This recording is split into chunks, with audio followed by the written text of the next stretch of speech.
Hello everyone, welcome to my YouTube channel. आज की video में हम लेके आ चुके हैं एक नई इंटर्नशिप के बारे में, जो कि है एसबीआई की तरफ से। जी हाँ दोस्तों, आज की वीडियो में हम बात करने वाले हैं SBI youth for India paid internship के बारे में।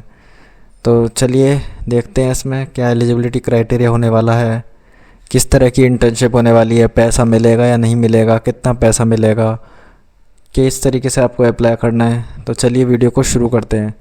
तो बेसिकली ये एक यूथ फॉर इंडिया इंटर्नशिप है जो कि एसबीआई की तरफ से आई हुई है, और इसमें 20 स्टेट्स हैं। 1.5 लाख से ज़्यादा लोग इसके लिए फिल कर चुके हैं, इम्पैक्ट हुए हैं इससे। और इसमें क्या क्या है वो सब हम जानेंगे। तो जो बेसिकली ये इंटर्नशिप है, ये रूरल डेवलपमेंट के लिए है कि गांव में कैसे लोग रहते हैं, उनका डेवलपमेंट कैसे होना चाहिए। तो इसमें बहुत सारी चीज़ें जैसे हेल्थ के बारे में है, टेक्नोलॉजी के बारे में है, सोशल एंटरप्रेन्योरशिप के बारे में है, वाटर के बारे में है, सेल्फ गवर्नेंस के बारे में है, ट्रेडिशनल क्राफ्ट के बारे में है, वुमेन एम्पावरमेंट के बारे में है, एजुकेशन के बारे में है, एनवायरमेंटल प्रोटेक्शन, ऑल्टरनेट एनर्जी। इस तरीके से बहुत सारी चीज़ों के ऊपर ये होने वाली है। और बाकी पूरे इंडिया, ऑल ओवर इंडिया रहने वाली है, कोई भी इसके लिए अप्लाई कर सकता है इजीली। तो चलिए फटाफट से देख लेते हैं कि प्रोग्राम का स्ट्रक्चर क्या रहने वाला है। तो SBI youth for India fellowship program is premeditated to assist our fellows to live in a village location and work with a partner NGOs to benefit। तो बेसिकली यहाँ पर आपको NGOs के साथ मिलकर काम करना है, जो NGOs रूरल डेवलपमेंट के ऊपर काम करते हैं। तो उनके साथ आपको मिलकर यहाँ पर काम करना है। और किस चीज़ के ऊपर आपको काम करना है, तो आपको फेमिलराइजेशन के ऊपर काम करना है। ये आप पढ़ सकते हैं इसके बारे में क्या कैसे होता है। एंड इसके बाद आपको इम्प्लीमेंटेशन के ऊपर काम करना है कि किस तरीके से NGOs के प्लान को इम्प्लीमेंट किया जाए। उसके बाद आपको सस्टेंस के ऊपर काम करना है। तो इसी तरीके से आपको डिफरेंट चीज़ों के ऊपर काम करना है। अब इसकी एप्लीकेशन प्रोसेस देख लेते हैं, क्या एप्लीकेशन प्रोसेस रहने वाला है, किस तरीके से आप अप्लाई करना है और किस तरीके से आप इस इंटर्नशिप को ले सकते हैं। तो चलिए सबसे पहले एलिजिबिलिटी क्राइटेरिया के बारे में देख लेते हैं। The candidate must have completed a bachelor degree before 1 अक्टूबर 2025। 1 अक्टूबर 2025 से पहले आपकी ग्रेजुएशन पूरी हो जानी चाहिए, क्योंकि ये इंटर्नशिप अक्टूबर में ही चालू होने वाली है। Second, the candidate must B an Indian citizen, a citizen of Nepal और भूटान, और N overseas citizen of India. तो बेसिकली इंडियन सिटीजन होना चाहिए, या फिर अगर आप नेपाल या भूटान के हैं तो भी आप इसके लिए अप्लाई कर सकते हैं। तीसरा है, the candidate must be between 21 and 32 years of age. 21 से 32 साल आपकी एज होनी चाहिए। तो ये कुछ रहने वाला है इसके लिए। बाकी एप्लीकेशन प्रोसेस का ओवरव्यू हम देख लेते हैं। तो सबसे पहले आपको क्या करना है, सबसे पहले आपको इनकी वेबसाइट के ऊपर अप्लाई करना है। जो ये वेबसाइट है इसके ऊपर जाके आपको अप्लाई करना है। उसके बाद आपको एप्लीकेशन प्रोसेस भरना है एसबीआई यूथ फॉर फेलोशिप के लिए। सबसे पहले आपका रजिस्ट्रेशन होगा, उसके साथ ही आपका ऑनलाइन असेसमेंट भी हो जाएगा। बेसिकली जो रजिस्ट्रेशन फॉर्म है वो आपका थोड़ा सा बड़ा है, 15 से 20 मिनट आपको उसको भरने में लगेंगे, और उसी के अंदर उनने ऑनलाइन असेसमेंट ऐड किया हुआ है। यानी उनने कुछ क्वेश्चन पूछे हैं, तो आप किस तरीके से उन क्वेश्चंस का आंसर देते हैं उसी के बेसिस पर आपका सिलेक्शन यहाँ पर होने वाला है। आपको कुछ रिस्पॉन्स बेस्ड क्वेश्चन पूछे गए हैं इसमें, स्टोरी बेस्ड, तो उनको आप अपने पर्सपेक्टिव से भरना है। उसी के बेसिस पर आपका इसमें सिलेक्शन होने वाला है। तो जब आप रजिस्ट्रेशन के साथ ऑनलाइन असेसमेंट कर देते हैं, उसके बाद आपका एक पर्सनल इंटरव्यू होगा, और उस पर्सनल इंटरव्यू के बाद जो भी वहाँ पैनल रहेगा वो आपका इंटरव्यू लेगा, आपकी पर्सनैलिटी को जज करेगा, और उसके बाद आपका काम यहाँ पर हो जाएगा। तो फाइनल सिलेक्शन देख लेते हैं। फाइनल सिलेक्शन कैसे रहने वाला है, तो the selected candidate of stage 2 will be notified on a rolling basic during the application period via email और एसएमएस।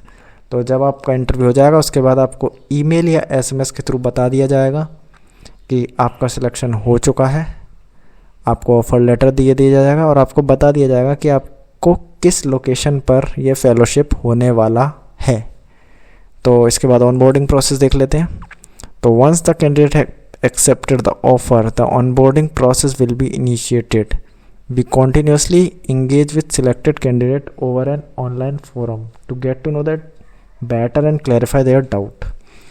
तो वही प्रोसेस रहने वाला है आपका। पहले आपका एप्लीकेशन प्रोसेस आप फिल करेंगे, उसी के साथ आपका ऑनलाइन असेसमेंट हो जाएगा।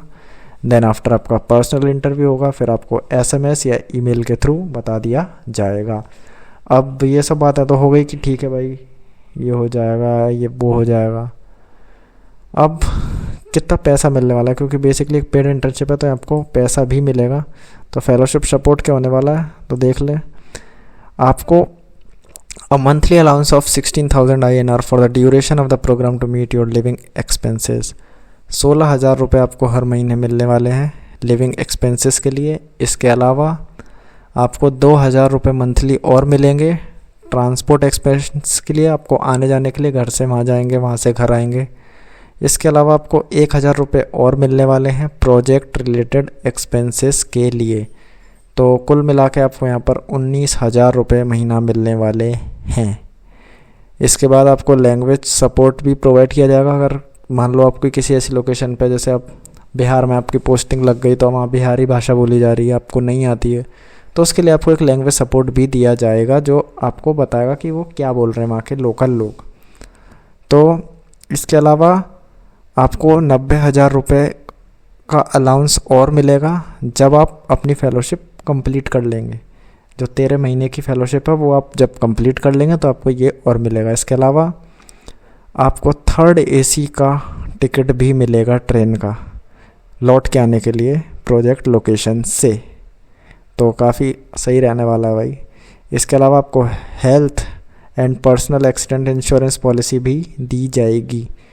तो बहुत सारी चीज़ें आपको यहाँ पर दी जा रही है, क्योंकि बेसिकली एक गवर्नमेंट ऑफ इंडिया का इनिशिएटिव है इसलिए। इसके अलावा आपको बहुत सारे सपोर्ट और मिलेंगे एनजीओ स्टाफ की तरफ से। डिफरेंट जब भी आपको नेसेसरी चीज़ें होंगी तब आपको सपोर्ट दिया जाएगा। तो काफ़ी सही रहने वाला है।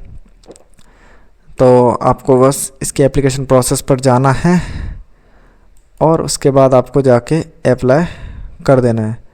तो जैसे आप एप्लीकेशन प्रोसेस पे जाएंगे, यहाँ पे आपको पर्सनल डिटेल पूछी जाएंगी अपनी, फिर आपने क्या पढ़ाई किया वो पूछी जाएगी। उसके बाद आपको प्रोफेशनल बैकग्राउंड पूछा जाएगा, आपका वर्क एक्सपीरियंस है या नहीं है तो आप यहाँ पर 0 भी भर सकते हैं, कोई दिक्कत नहीं है। इसके अलावा क्या आपने कोई गैप लिया है, अगर नहीं लिया है तो नो, अगर यस लिया तो आपको यस करके वहाँ लिखना पड़ेगा कि आपने गैप के टाइम क्या किया था। इसके अलावा जैसे आप नेक्स्ट जाएंगे तो मैं यहाँ नो कर देता हूँ, मैंने यस कर दिया। अब जैसे हम नेक्स्ट जाएंगे यहाँ पे तो ये फिर से हमसे पूछेगा वॉलंटियर एक्सपीरियंस, क्या हमने किसी प्रोग्राम को वॉलंटियर किया है। यस किया है तो यस, वरना नो। इसके बाद हम नेक्स्ट करेंगे। फिर यहाँ पर अगली स्टेप खुलेगी कि भाई क्या आप SBI एम्प्लॉय रह चुके हो, यस नो। फिर what inspired you to apply this fellowship, आप इस फेलोशिप के लिए क्यों अप्लाई करना चाहते हैं, तो आप इसमें से कुछ भी लगा सकते हैं। डिफरेंट यहाँ पर ऑप्शंस दे रखे हैं, आप अपने अकॉर्डिंगली लगा सकते हैं। फिर how did you learn about SBI youth, आपको कैसे पता चला इसके बारे में, तो यहाँ पर भी आप कुछ भी लगा सकते हैं, वीडियो के थ्रू, इंस्टाग्राम फेसबुक के थ्रू, ईमेल के थ्रू, किसी के भी थ्रू आपको पता लग सकता है। फिर यहाँ से हम कंटिन्यू करेंगे। फिर आपके फ्यूचर प्लान आएंगे कि फेलोशिप के बाद आप क्या करेंगे।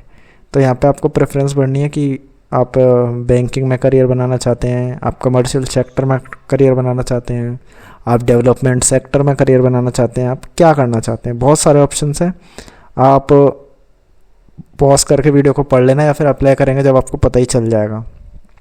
इसके बाद आपको ये भी बताना है कि आपने first, second, third, fourth preference किस हिसाब से रखी है, क्या चाहते हैं, आपका उसके पीछे इंटेंट क्या है, व्हाट इज़ योर रीज़न, तो वो भी आपको यहाँ पर लिखना है।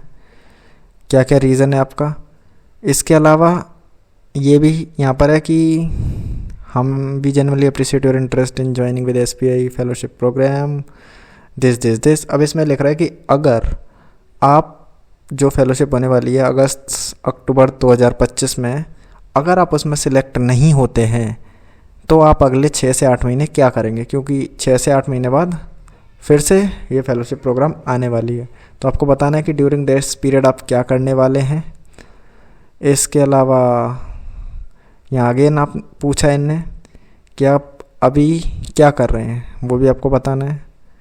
इसके अलावा यहाँ पर है कि अगर क्या आपने किसी और फेलोशिप के लिए अभी अप्लाई किया है या नहीं किया है, क्या आप कोई एग्ज़ाम देना चाहते हैं नहीं देना चाहते हैं। तो आप बहुत सारे पर्सनल सवाल आपसे पूछे गए हैं, तो आप अपने अकॉर्डिंग भर सकते हैं। इसके बाद यहाँ पर ऐसे भी दिया हुआ है कि tell us your life story, what are the defining moment and influence that have shaped your journey. अपनी लाइफ जर्नी के बारे में लिखना है। यहाँ पर लिखना है क्या क्या आपने चैलेंजेस फेस करे हैं, और यहाँ पर लिखना है कि क्या आपने कभी कोई प्रोग्राम, कोई कंपनी, कोई स्टार्टअप स्टार्ट किया है या नहीं। अगर आपने नहीं किया तो आप यहाँ सिंपली नो लिख सकते हैं। आपको अपने जेन्युइन रीज़न देने हैं, सही, उल्टा सीधा मत लिखना वरना आपका सिलेक्शन नहीं होगा यहाँ पे। फिर है what motivated you to apply, आपको क्या चीज़ मोटिवेट करती है। इसके बाद आप नेक्स्ट जाएंगे। वैसे मैंने भरा नहीं है तो नेक्स्ट नहीं हो पा रहा है, मैं आपको एक्चुअली करके दिखा देता हूँ या मैं कुछ भी लिख देता हूँ ताकि हम नेक्स्ट प्रोसेस देख सकें कि आगे क्या होने वाला है, और आपको मैं कंप्लीट प्रोसेस बता सकूं जिससे आप भी अप्लाई कर सकें। इसके बाद केस स्टडी आती है, तो आपको पढ़ना है। एक क्वेश्चन दे रखा है और आपको इसका आंसर लिखना है कि आप क्या करेंगे उस सिचुएशन में। इसके अलावा आपकी फ़िज़िकल मेंटल हेल्थ ठीक है, यस नो तो कुछ नहीं, और यहाँ पे आप सबमिट कर देंगे और आपका सबमिट हो जाएगा और आपका एप्लीकेशन प्रोसेस ख़त्म हो जाएगा। पर ये जो मेन चीज़ है ना, ऐसे और केस स्टडी वाला पार्ट, इसको ध्यान से पढ़ना क्योंकि इसी के बेसिस पर आपका जो है सिलेक्शन होने वाला है। इसी के बेसिस पर वो डायरेक्टली आपको पर्सनल इंटरव्यू के लिए कॉल करेंगे। अगर आपने यहाँ गलत भरा तो आपका नहीं होगा। तो यही था आज की वीडियो में, इतना ही। वीडियो पसंद आई तो वीडियो को लाइक करना, चैनल को सब्सक्राइब करना। ऐसे ही और भी काम की वीडियोस के लिए मिलते हैं किसी नई वीडियो में, तब तक के लिए बाय बाय।